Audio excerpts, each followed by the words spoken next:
Today I have this little round chalkboard that I picked up at Hobby Lobby. They're about $3.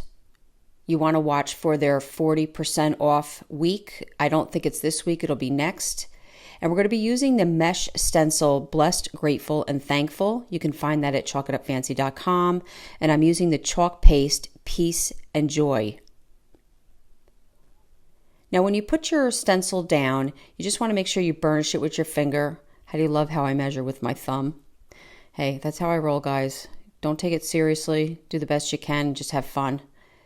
And then I'm going to put the second image right underneath the word blessed. You just want to rub your finger, especially where the mesh is, to make sure that everything's adhered to your project.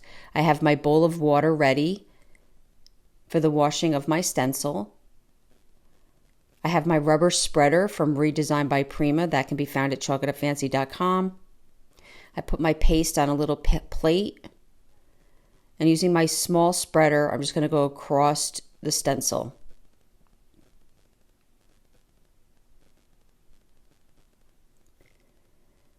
If your stencil is rubbed down and adhere well, this is almost a fail-proof style of stenciling. And then I just have a baby wipe ready to clean my spreader. I'm going to lift up my mesh stencil and I'm going to put it in the water. And I try to clean that right away. You want to make sure when you're cleaning that you're rubbing the top side of the stencil and not the sticky side, and then you want to dry it upside down, sticky side up. I found this fun garland also at Hobby Lobby in the same aisle as the chalkboard. I loved it because it was only $1.99, but it has all the black and white fun features. It's got the stripes, the polka dots, and I'm just going to glue this all the way around the rim of my chalkboard.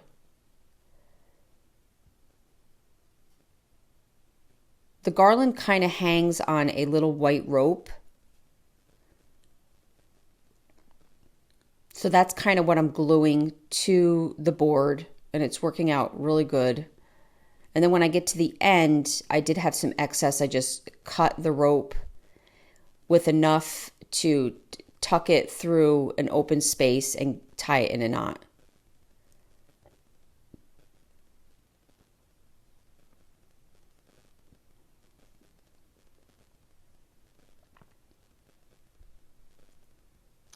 I found this little wooden house at Michael's. You can get them for about $1 or $2.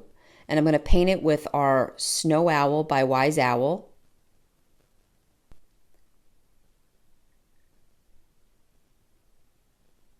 Once that dried, I took an art brush and put 2 beads on the end and painted them also in the Snow Owl.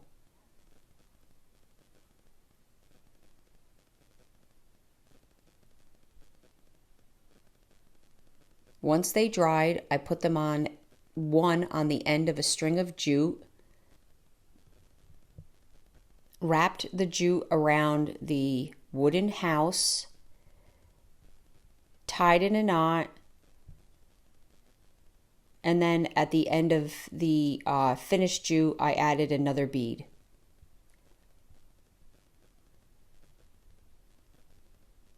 And using some hot glue, I'm going to glue to my blessed wreath. And there you go. Now you have this cute little blessed black and white wreath for your home. I really hope you enjoyed this video. For other tutorials, go check us out on YouTube. You can now watch all our videos at chalkitupfancy.com. For any paint products, tissue paper, transfers, chalkitupfancy.com.